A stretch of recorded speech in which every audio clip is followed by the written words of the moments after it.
जो देश के महानायक, विश्व के नेता परमादरणीय नरेंद्र मोदी जी का 71वां जन्म दिवस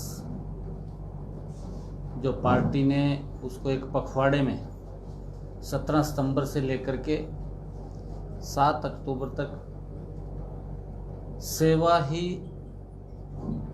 और समर्पण भाव से मनाने का ये पार्टी ने निर्णय लिया। और उसी कड़ी के अंदर आज भारतीय जनता पार्टी के महान नेता, जनसंघ के जो प्रथम महामंत्री रहे पंडित दीनदयाल जी उपाध्याय, आज उनकी जन्म जयंती है। उस जन्म जयंती के अवसर के ऊपर आज जो आदरणीय पंडित दीनदयाल जी उपाध्याय के सपने थे, उन सपनों को साकार करने का जो देश के महान नेता आदरणीय नरेंद्र मोदी जी ने उन सपनों को पूरा कर रहे हैं। आज उस की एक एग्जीबिशन यहाँ जिला कार्यालय के अंदर लगाई गई, जिसका अवलोकन भी किया गया। जो माननीय प्रधानमंत्री नरेंद्र मोदी जी के पूरे जीवन की गाथा उसके अंदर है, बचपन से लेकर के सत्ता के शिखर तक, देश को शिखर की ऊंचाइयों पर पहुंचाने, लगातार देश का गौरव, देश का सम्मान बढ़ाने, वो सारी की सारी इस एग्जीबिशन के अंदर उन्होंने देश को किस तरीके से मजबूत किया, देश का सम्मान कैसे ऊंचा किया, हर क्षेत्र के अंदर, चाहे हमारे वैज्ञानिक हैं, चाहे हमारे आर्मीज हैं, एलओसीज हैं, जो देश की मजबूत करने का काम किया, देश के इंफ्रास्ट्रक्चर को मजबूत करने का काम किया। जब विश्व के ऊपर कोरोना जैसा वैश्विक संकट आया, उस संकट का मजबूती से मुकाबला करने का जो आदरणीय प्रधानमंत्री जी ने देश के 135 करोड़ लोगों को साथ लेकर के इस वैश्विक संकट से निकालने का, और कोरोना जैसे वैश्विक संकट को मात देने के लिए बहुत ही कम समय के अंदर, मात्र 8 महीने के अंदर जिस प्रकार की से वैक्सीन बन करके देश के 75 करोड़ से ज्यादा लोगों को वो लग चुकी है, ऐसी सब एग्जीबिशन के अंदर, चाहे खेल की दुनिया में हमारे खिलाड़ियों का जो 2014 के बाद जो गोल्ड मेडल, सिल्वर मेडल, जो कांस्य पदक जीत करके आए, देश का सम्मान हमारे खिलाड़ियों ने ऊंचा किया है, ऐसे सब कार्यों को समान रूप से हर क्षेत्र के अंदर आगे बढ़ाते हुए आदरणीय प्रधानमंत्री नरेंद्र मोदी जी, चाहे मैंने इंफ्रास्ट्रक्चर की बात की है देश के, चाहे सड़कों का जाल भारतमाला योजना के तहत बचाने की बात है, लोगों के जीवन को सरल करने की बात है, चाहे लोगों को सुविधाएं, अंतिम व्यक्ति जो आदरणीय पंडित दीनदयाल जी उपाध्याय का एक विचार था कि जो लाइन में खड़ा हुआ अंतिम व्यक्ति है, हमने उसका उदय करना, उसका विकास करना, उस दिशा में देश के प्रधानमंत्री नरेंद्र मोदी जी जिस प्रकार से कार्य कर रहे हैं इस एग्जीबिशन के अंदर, उन सब बातों की चर्चा वो की गई है। आदरणीय पंडित दीनदयाल जी उपाध्याय की आज जन्म जयंती है, और उस जयंती के अवसर के ऊपर हमारे कैथल जिला के अंदर 12 मंडलों में हर बूथों के ऊपर आज पंडित दीनदयाल उपाध्याय जी के कार्यक्रम आयोजित हर बूथ के ऊपर किए गए हैं कार्यकर्ताओं के द्वारा। आज उनके जीवन के ऊपर वो प्रकाश डाला गया है कि उनका जीवन किस प्रकार का एक प्रखर वक्ता, उच्च शिक्षित, शिक्षाविद और तेज तर्रार नेता, ऐसे पंडित दीनदयाल जी उपाध्याय जिनकी जयंती है, उनको हमने सादर नमन किया है, उनको पुष्पांजलि अर्पित किया, उनको याद किया है, और सब बूथों के ऊपर सभी कार्यकर्ताओं ने उनको याद किया है। आज इस पखवाड़े के तहत आज जो ये कार्यक्रम था, उस कार्यक्रम के अंदर आदरणीय प्रधानमंत्री नरेंद्र मोदी जी के जन्म दिवस से लेकर के 7 अक्टूबर तक ये 20 दिन लगातार सेवा और समर्पण के कार्यक्रम हर रोज किसी न किसी रूप के अंदर पार्टी के हमारे सभी कार्यकर्ता वो कर रहे हैं, सेवा भाव से कर रहे हैं। वैसे तो पार्टी के सभी कार्यकर्ताओं ने कोरोना के इस दौर के अंदर जिस प्रकार से कोरोना का आम लोगों की हेल्प करने में भारतीय जनता पार्टी के संगठन ने तत्परता से कार्य किया, सेवा ही संगठन के तहत कार्य किया इस पखवाड़े में 20 दिन में, क्योंकि लगातार मोदी जी उनके जन्मदिन से 7 अक्टूबर तक देश के अंदर पहला ऐसा नेता कि जो लगातार 20 वर्षों तक चाहे मुख्यमंत्री के रूप में और लगातार प्रधानमंत्री के रूप में जो इस देश के लोगों की, प्रदेश के लोगों की लगातार और फिर देश के लोगों की लगातार सेवा करने का अवसर अगर किसी को मिला लगातार, वो देश के महानायक आदरणीय नरेंद्र मोदी जी। उनको 7 अक्टूबर को उनके लगातार कार्यकाल को 20 वर्ष पूरे हो जाएंगे। ये 17 सितंबर से लेकर के उनके जन्मदिन से लेकर के 7 अक्टूबर तक सेवा समर्पण के कार्य पार्टी के कार्यकर्ताओं द्वारा वो चलाए जा रहे हैं। चाहे गरीबों के अंदर राशन वितरित करने की बात है, चाहे ब्लड डोनेशन, युवा मोर्चा द्वारा ब्लड डोनेशन कैंप की बात है, चाहे वैक्सीनेशन, लोगों को जागरूक करके उनको वैक्सीन लगवाने की बात है। ऐसे सब सेवा के कार्य लगातार हर रोज किसी न किसी दिन, चाहे उनके जन्मदिवस के ऊपर पौधारोपण की बात है, सब कार्यक्रम, चाहे 80 करोड़ परिवारों को जो आदरणीय प्रधानमंत्री जी ने गरीब कल्याण जो योजना के तहत, जो ये अन्न योजना के तहत अन्न उत्सव मनाया जा रहा है, उसके तहत लोगों को राशन पहुंचाने की बात है। लगातार सेवा के कामों में भारतीय जनता पार्टी के कार्यकर्ता लगे हुए हैं। इसी पखवाड़े के अंदर आज ये एग्जीबिशन थी, उसका हमने अवलोकन किया। सांसद जी, किसान पिछले लंबे समय से आंदोलन कर रहे हैं, धान की फसल मंडियों में शुरू हो चुकी है, कहाँ? देखिए, पीछे भी प्रदेश के मुख्यमंत्री मनोहर लाल जी ने और आगे भी किसी किसान को कोई दिक्कत मंडी के अंदर नहीं आने दी जाएगी। और क्योंकि किसान का एक एक दाना खरीदने का जिम्मा वो सरकार का है, एक एक दाना किसान का खरीदा जाएगा। और लगातार जिस प्रकार के विपक्षी द्वारा भ्रम की स्थिति फैलाई जा रही है कि एमएसपी खत्म हो जाएगा, मंडी खत्म हो जाएगी, जमीन के ऊपर पूंजीपति कब्जा कर लेंगे, इस प्रकार के भ्रामक प्रचार कांग्रेस के द्वारा, क्योंकि कांग्रेस के पास मुद्दा नहीं है और जब मुद्दा नहीं होता तो झूठ का सहारा लेकर के लोगों को अंदर झूठ फैला करके उनको बरगड़ाने का काम विपक्ष कर रहा है, वो निंदनीय है। एक एक दाना वो किसान का खरीदा जाएगा, एमएसपी बढ़ करके आ रहा है। अभी भी आदरणीय प्रधानमंत्री जी ने जो वीट की फसल थी उसका एमएसपी बढ़ा करके दिया है, गेहूं के ऊपर 40 रुपये एमएसपी बढ़ा करके दिया है और चने के ऊपर 130 रुपये एमएसपी बढ़ा करके दिया है, सूरजमुखी के ऊपर 114 रुपये एमएसपी बढ़ा करके आदरणीय प्रधानमंत्री जी ने दिया है, सरसों के ऊपर 400 रुपया एमएसपी बढ़ा करके प्रधानमंत्री जी ने दिया है, दालों के ऊपर 400 रुपये एमएसपी बढ़ा करके प्रधानमंत्री जी ने किसानों को लगातार मजबूत करने का काम वो हमारी सरकार कर रही है। आज अगर आंकलन भी करेंगे, ये कांग्रेस के लोग जो बहुत बात बोलते हैं उनसे एक बात अवश्य पूछना कि उनका भी कार्यकाल देश के अंदर लगभग पिछला अगर 14 वर्षों का उनका कार्यकाल देखें और 7 वर्ष का नरेंद्र मोदी जी का कार्यकाल देखें, जो एमएसपी 7 वर्षों में किसान का बढ़ा है और जो 10 वर्षों में कांग्रेस ने एमएसपी बढ़ाने का काम किया, उसमें जमीन आसमान का अंतर आप लोगों को नजर आएगा।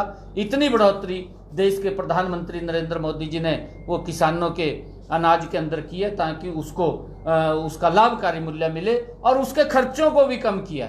चाहे खाद का जो इंटरनेशनल लेवल के ऊपर डीएपी खाद का भाव 2400 रुपये हो गया था, उसको भी 1200 रुपये सब्सिडी दे करके 1200 रुपये में किसान को उपलब्ध कराने का काम वो नरेंद्र मोदी की सरकार ने किया। चाहे किसानों को फसल बीमा योजना के माध्यम से किसान को सुरक्षित करने का काम किया। अगर हम देखेंगे कि जो किसान की अगर फसल का खराबा हुआ, जो पूर्व की सरकारें थी, जो वो मुआवजा उनके समय के अंदर किसानों को दिया गया, और जो इन 7 वर्षों के अंदर मनोहर लाल जी के समय के अंदर किसानों को उनकी फसल के खराबे का मुआवजा दिया गया, उसके अंदर भी जमीन आसमान का दुगने का फर्क है। इतना ज्यादा बढ़ोतरी वो किसान को सुरक्षित करने के लिए, किसान की अगर फसल का खराबा हुआ है तो उसका तुरंत मुआवजा देने का काम वो मनोहर लाल जी की सरकार ने किया है। चाहे प्रधानमंत्री किसान सम्मान निधि के माध्यम से 6000 रुपया किसान तक डायरेक्ट पहुंचाने का काम, जिसका सीधा सीधा लाभ किसान को मिल रहा है, वो काम नरेंद्र मोदी जी ने किया। विभिन्न योजनाओं के माध्यम से किसान को मजबूत करने का काम वो हमारी सरकार कर रही है, और एक एक दाना वो किसान का खरीदा जाएगा। 1 तारीख से वो फसल की परचेज शुरू हो जाएगी। सारी तैयारियां सरकार ने कर रखी है, किसी प्रकार की कोई दिक्कत नहीं है, और एक एक दाना किसान का खरीदा जाएगा।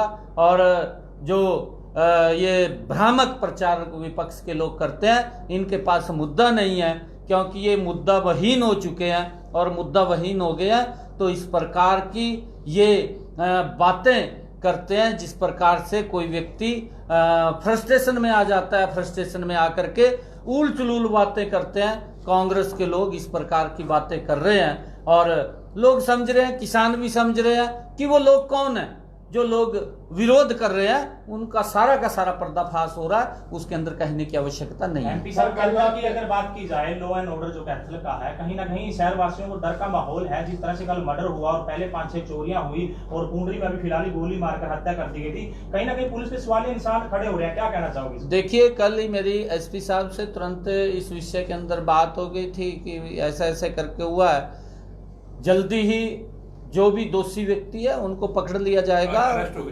आज उनको पकड़ भी लिया गया है, क्योंकि मेरी यह जानकारी में नहीं था, उनको पकड़ लिया गया है। कल ही मेरी बात हुई थी, और जो दोषी हैं उनके क्या पीछे कारण हो सकते हैं, वो कारण उसके ऊपर पुलिस इन्वेस्टिगेशन के अंदर वो पता लगाएगी, और पता लगा करके, क्योंकि जब वो दोषी पकड़ा गया तो उसके क्या कारण है वो तो बाद में उसके पता चलेंगे। वो परिवार को भी बताए जाएंगे भी क्या कारण रहे या क्या नहीं कारण रहे हैं, किन कारणों से इस प्रकार का कुकृत्य को अंजाम दिया गया, और उनके खिलाफ सख्त कार्रवाई होगी। मेरी कल ही एसपी साहब से बात हो गई। सांसद साहब, किसानों ने आरोप लगाए हैं कि सांसद नायब सैनी राजकुमार सैनी के नक्शे कदम पर चल चुके हैं भाईचारा खराब करने की ओर। देखिए, वो कौन लोग हैं? किसान तो अपने खेत में काम कर रहा है, भाईचारा तो वो लोग खराब करने की बात कर रहे हैं। हम भाईचारा खराब करने की बात नहीं कर रहे हैं। हमारे लिए तो किसान आदरणीय है, परंतु जिस प्रकार का वो लोग तांडव कर रहे हैं, वो उसकी निंदा किसान भी कर रहा है, और किसान अब जागने लगा है, किसान उठने लगा है। मैं अभी आपके कैथल के अंदर कई गांवों के अंदर किसानों ने ही मुझे बुलाया, आमंत्रित किया है, मैं वहां पर गया हूं। किसान तो बुला रहे हैं, परंतु वो लोग कौन है उन लोगों को जानते हैं, गांव के लोग भी जानते हैं कि वो किसान है या वो कांग्रेसी किसान है, उनको बारे में वो बिल्कुल बखूबी जानते हैं। भाईचारा तो वो लोग खराब कर रहे हैं, परंतु इस प्रकार का तांडव करना और इस प्रकार से लोकतंत्र का कांग्रेस पार्टी के द्वारा गला घोटना, क्योंकि कांग्रेस पार्टी ने अपने कार्यकाल में, अपने समय के अंदर, जब देश की जनता ने उनको समय दिया था, कोई छोटा समय नहीं दिया था।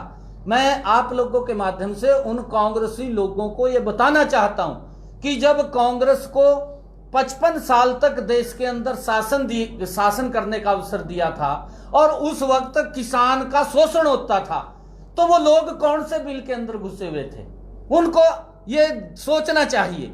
आज जिस प्रकार से लोकतंत्र का गला घोटने का काम कांग्रेस पार्टी कर रही है, कांग्रेस ने, क्योंकि जिस प्रकार से अपने समय के अंदर कुछ नहीं किया, आज अगर नरेंद्र मोदी जी किसान के हित में कुछ कर रहे हैं तो कांग्रेस के पेट में मरोड़ा उठता है, दर्द उठता है। आज उसको नींद नहीं रात को आती है कि ये क्यों कर रहे हैं, और वो बखड़ा गए हैं, बौखला इस प्रकार से गए हैं कि शायद उनको कहीं हॉस्पिटल में एडमिट ना कराना पड़े। इस प्रकार की स्थिति कांग्रेस के नेताओं की और कांग्रेस पार्टी की हो गई है। आज वो कहीं ना कहीं हाशिए के ऊपर चली गई है। आज कांग्रेस पार्टी वेंटिलेटर के ऊपर है, और वेंटिलेटर के ऊपर है। जब वो थोड़ा सा आंख खोलती है तो उसको कहीं ना कहीं कुछ इस प्रकार के डरावने सपने वो कांग्रेस पार्टी को आते हैं। वो गला घोटना लोकतंत्र का वो काम कर रही है, वो निंदनीय है लोकतंत्र के अंदर। अरे अगर आपने अपनी बात कहनी है, दुर्भाग्यपूर्ण है कि कांग्रेस के पास अपना झंडा भी नहीं रहा। वो झंडा भी किसान का नाम लेकर के उस भोले भाले किसान को बदनाम करने का काम ये कांग्रेस के लोग और कांग्रेस की पार्टी कर रही है। ये निंदनीय है। अरे आप लोग किसान के हित के अंदर कुछ काम करते, शायद आज आपको ये स्थितियां देखनी ना पड़ती। आपने कहा कि ये किसान है, कांग्रेस के लोग हैं। कल आपकी गाड़ी पर हमला किया गया, आपकी गाड़ी के शीशे तोड़े गए, तो वो लोग कौन है? अरे देखिए, मैं कह रहा हूं, वो जो लोग हैं उनको गांव के अंदर हर व्यक्ति जानता है कि वो लोग कौन है। मैंने कहा है कि वो लोग गुंडे हैं कांग्रेस के, वो लोग जो ये लोग बात कर रहे हैं। अरे मैंने कहा है कि जब कांग्रेस पार्टी सत्ता के अंदर थी, कोई छोटे समय में नहीं थी, 55 साल तक देश के ऊपर शासन किया। उस समय के अंदर वो कौन से बिल के अंदर घुसे हुए थे जब किसान के साथ शोषण होता था। किसान को अगर उसकी फसल खराब हो जाती थी, उसका मुआवजा तक नहीं मिलता था, उसको कोई देखने तक नहीं आता था। तब तो वो खबनी कौन से बिल के अंदर घुसे हुए थे। आज किसके इशारे के ऊपर वो निकल करके वो लोग, वो सब जानते हैं, आप भी जानते हैं। मैं आपको कहना चाहता हूं, आपको भी मालूम है, ये आपको भी बताने की जरूरत नहीं है। आप सब मीडिया के साथी हैं। मैं आप लोगों को कहना चाहता हूं, आपको भी बखूबी पता है उन लोगों के बारे में कि वो लोग कौन है। मेरे से कहलवाने की जरूरत नहीं है, ये गांव के लोगों को बखूबी पता है कि वो लोग कौन है। तो छोड़ क्यों दिया जाता है? सैनी जी, आज जींद में रैली है, चल रही है तीसरे मोर्चे गठन को लेके, उसमें आपकी पार्टी के चौधरी वीरेंद्र सिंह मंच पे हैं तीसरे मोर्चे गठन। देखिए, क्योंकि तीसरे मोर्चे का गठन तो लगभग पिछले, मेरे ध्यान में है, लगभग 30-35 सालों से आवाज उठती है कि तीसरे मोर्चे का गठन हो रहा है, तीसरे मोर्चे का गठन हो रहा है। आवाज जरूर उठती है, परंतु कहीं दिखाई नहीं देता। सिंह की उपस्थिति मैं नहीं कुछ बोल सकता, क्योंकि तीसरे मोर्चे की आपने बात की है। तीसरे मोर्चे की तो चौधरी ओम प्रकाश चौटाला भी बात करते हैं, ये शायद भूपेंद्र हुड्डा भी तीसरे मोर्चे की बात करना शुरू कर देगा। आपका यहाँ से जो रणदीप सुरजेवाला है वो भी तीसरे मोर्चे की बात कर देगा। अभी कैप्टन साहब हैं वहाँ पंजाब के अंदर, कैप्टन अमरिंदर सिंह, वो भी शायद तीसरे मोर्चे की बात कर दें। ये कांग्रेस के अंदर से ये तीसरे मोर्चे की बात उठ करके आती है, और ये तीसरे मोर्चे की बात इस करके उठ करके आती है क्योंकि कांग्रेस ने कुछ नहीं किया और गरीब का शोषण किया।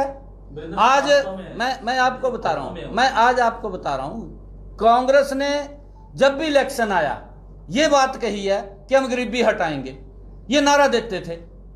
आज तक वो गरीब व्यक्ति उसी आस के अंदर रहा कि हमारा कोई इलाज हो जाए, हमारा कोई सुधार हो जाए, परंतु कांग्रेस ने सुधार नहीं किया, खाली नारे दिया। मैं आपको बता रहा हूं, मैं आपको बता रहा हूं, मेरी एक मिनट मेरी बात सुनिए, एक मिनट मेरी बात सुनिए, एक मिनट मेरी बात सुनिए सर, एक मिनट मैं बता रहा हूं आपको, एक मिनट सर, मैं बता रहा हूं। बीजेपी ने प्रधानमंत्री आवास योजना के तहत 1000 लोगों को मैंने कैथल के अंदर चाबियां दी। ये गरीबी हटाओ नरेंद्र मोदी जी ने सार्थक किया है। प्रधानमंत्री जी ने आयुष्मान कार्ड के माध्यम से 5 लाख रुपए तक का एटीएम कार्ड गरीब व्यक्ति की जेब में डालने का काम किया है। ये एक्चुअल में गरीबी हटाओ का नारा है। उन माताओं बहनों के घर के अंदर फ्री में गैस का सिलेंडर पहुंचाने का काम किया। ये एक्चुअल, एक मिनट मैं बता रहा हूं, मैं बता रहा हूं। सवाल को छोड़ जो दें। हमारी माताएं बहनें हैं, जनधन खाते के माध्यम से 500 रुपया डायरेक्ट उसके खाते में पहुंचाने का काम नरेंद्र मोदी ने किया। ये एक्चुअल में गरीबी हटाने का ये आप बता काम दिया है। आपने, मेरा सवाल कुछ और है, आप सर, शायद समझ नहीं वीरेंद्र पा रहे हैं। सिंह मंच पर आपके पार्टी के पूर्व केंद्रीय मंत्री, बड़े नेता, सांसद के पूर्व पिता केंद्रीय मंत्री इनेलो के मंच पे हैं, इनेलो के मंच पे हैं आज। मंच साझा किया जा रहा है बीजेपी क्या देखिए, ये मान लिया जाए कि बीजेपी नेताओं की निष्ठाएं बदल रही है? जेजेपी का खुद का अलग कार्यक्रम है, आज देवीलाल जयंती जेजेपी अलग मना रही है। जबकि नहीं, बात देखिए वो गठबंधन में है। नहीं, आज चौधरी देवीलाल जी की जयंती है और वो हमारे हरियाणा से हमारे लिए फख्र की बात है। हमारे हरियाणा से वो उप प्रधानमंत्री रहे हैं। ये हम सब के लिए गर्व की बात है कि हमारे एक हरियाणा से उप प्रधानमंत्री के पद के ऊपर चौधरी देवीलाल जी गए हैं। मैं उनको भी नमन करता हूँ क्योंकि उन्होंने अपने जीवन में अच्छी राजनीति की है। उन्होंने जो राजनीति चौधरी देवीलाल के बाद बदली है वो खतरनाक राजनीति थी, परंतु चौधरी देवीलाल ने मानवता की राजनीति की है, वो अच्छी राजनीति की है। हम उनको नमन करते हैं। आज पंडित दीनदयाल जी की जयंती है, उस अवसर के ऊपर मैं यहाँ पर आया था क्योंकि चौधरी वीरेंद्र सिंह जी बड़े नेता हैं, आप उनसे भी क्वेश्चन पूछ सकते हैं। नहीं एमपी साहब, चौधरी वीरेंद्र सिंह की राजनीति को कहाँ देख रहे हैं? चौधरी अरे देवीलाल के मैंने बाद- कहा है वो बड़े नेता हैं। अगर वो चौधरी देवीलाल जी के वहां से गया, मैंने कहा है ना कि हम उनको नमन करते हैं। वो हमारे हरियाणा से जो एक यहाँ से उठ करके देश की बड़ी गद्दी के पास पहुंचे हैं, तो कहीं ना कहीं उनके सिद्धांत थे राजनीति के। हम चौधरी देवीलाल जी को हम नमन करते हैं। आपने कहा कि उनको नमन करते हैं, लेकिन उसके बाद जो है राजनीति खराब हो गई। हाँ, ये बात मैं कह रहा तो हूँ, आपके ये साथ है, बिल्कुल मैं वो बात आपके साथ है। चौधरी देवीलाल जी के जो राजनीति थे उसके सिद्धांत थे, परंतु उसके बाद की जो राजनीति आई, उसके बाद जो जिन हाथों में गई वो खतरनाक थी, वो ठीक नहीं थी। इसीलिए हरियाणा प्रदेश की वो जनता आज आपके साथ है, आपकी पार्टी के साथ सरकार में हरियाणा में। सैनी साहब, आज काफी हरियाणा के युवाओं ने आईएएस की परीक्षा पास की है, क्या था जिले का? मैं उन सब युवाओं को बहुत बहुत बधाई और मैं शुभकामनाएं देता हूं युवाओं को। आज जो एक गरीब माँ का बेटा भी, हमें भी बड़ा फख्र होता है कि नरेंद्र मोदी जी की सरकार में, मनोहर लाल जी की सरकार में आज एक रिक्शा चालक का बेटा भी, एक गरीब माँ का बेटा भी आज आईएएस के लिए टॉप करता है, आज एचसीएस के लिए टॉप करता है, आज जो हरियाणा की सिविल सर्विस है उनमें टॉप करते हैं। और फिर उसके अंदर वो आते हैं, किसी को कोई 5 पैसा नहीं लगता। अगर उन बच्चों से हम भी बात करते हैं कि कहा भाई मेरा तो किराया लग गया था, मेरा नहीं कुछ लगा, बस में बैठ के गया था, कहा मैं। आज अगर ये देखने को मिला, पैसे लगते हैं, अरे उनको अंदर कर दिया गया, उनके खिलाफ कार्रवाई की गई और उनको अंदर डाल दिया गया। देखिए अगर सरकार क्या है, जिस व्यक्ति ने नहीं जिस सरकार का पेपर ही लीक हो जाता, सरकार का 1 नहीं 2 नहीं 3 नहीं, कितना? अरे सर, अगर किसी ने भी इसके अंदर कहीं कोताही बरती गई, उसके खिलाफ सख्त कार्रवाई की गई, उसको बख्शा नहीं गया। और आगे से जो आदरणीय मुख्यमंत्री जी ने विधानसभा के अंदर ये कानून बना दिया कि ऐसे व्यक्तियों को 10 लाख रुपए का जुर्माना भी होगा, 10 साल की सजा भी उसके अंदर है। ये जो कानून बनाया है उसकी भरपाई भी होगी कि जो सरकार के ऊपर खर्चा पड़ता है उससे उन लोगों के ऊपर जब जुर्माना लगेगा तो भरपाई भी होगी भी सरकार का इतना खर्च हुआ। ये कानून इसलिए बना। क्षेत्र में आपका काफी विरोध हुआ, आपकी गाड़ी के शीशे तोड़े गए, तो क्या जाना जरूरी था? देखिए मेरी बात सुनिए। वो हमारा पार्टी का ओबीसी समाज का, ओबीसी का एक कार्यक्रम था, उसके अंदर मुझे आमंत्रित किया गया था और उस कार्यक्रम के अंदर मैं गया था। लोकतंत्र के अंदर हर व्यक्ति को अपनी बात कहने का अधिकार है, दूसरे व्यक्ति को भी एजिटेशन करने का पूरा अधिकार है इस लोकतंत्र के अंदर। वो धरना दें, अपना प्रदर्शन करें, परंतु जिस प्रकार से कांग्रेस पार्टी ने, मैंने कहा भी है कि लोकतंत्र का गला घोटने का काम ये पहली उन्होंने, कांग्रेस पार्टी ने आज तक संविधान का सम्मान नहीं किया, उन्होंने लोकसभा का सम्मान नहीं किया, उन्होंने लोकसभा अध्यक्ष का सम्मान नहीं किया। उन्होंने भाइयों लोकतंत्र का सम्मान नहीं किया, उन्होंने देश की जनता का सम्मान नहीं किया, तो उनको तो देश की जनता ने नकार ही दिया। ऐसे लोगों की तो चर्चा नहीं करनी कल आपके कृषि मंत्री कैप्टन आए थे, 5 मिनट में रुके कैप्टन के विधायक का कहना है कि आउटसोर्सिंग की नौकरियां बेची जा रही है, रिश्वत ली जा रही है। नहीं, देखिए उन्होंने ये बात नहीं कही, ये मैं साथ बैठा था। एक मिनट ये बात नहीं उन्होंने कही। उन्होंने कहा कि इस प्रकार से जो कॉन्ट्रैक्ट बेस की नौकरियां थी, ऐसी सूचनाएं हमारे पास आ रही हैं और उसके ऊपर इंक्वायरी भी हो रही है कि अगर किसी ने पैसा लिया है उसके खिलाफ कार्रवाई होगी। हमने उस दिन भी ये बात कही थी, उस दिन भी हमने बात कही थी। अगर कोई व्यक्ति किसी के मन में क्या है हमें थोड़ी मालूम है। अगर कोई क्राइम करता है, क्राइम करने के बाद अगर वो खुला घूमता है तब तो सरकार की फेलियर है। अगर किसी ने क्राइम कर दिया, क्राइम करने के बाद वो खुला घूम रहा है, अगर क्राइम करने के बाद सरकार उसके ऊपर तत्परता से उसके ऊपर एक्शन लेकर के काम करती है, तो आप उसको ये बात न कहिए। क्राइम करने वाले के मन में कहाँ क्या चल रहा है, कहाँ वो क्या सोच रहा है, तो उसके बारे में नहीं कुछ कह सकते।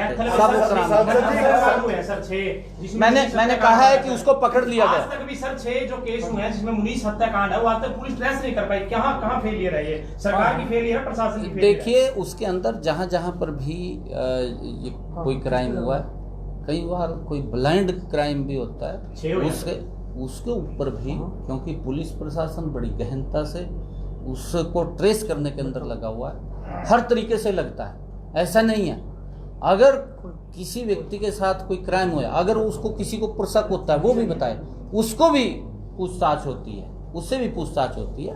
परंतु आज मैं पंडित दीनदयाल जी की जयंती है और देश के हमारे महान नेता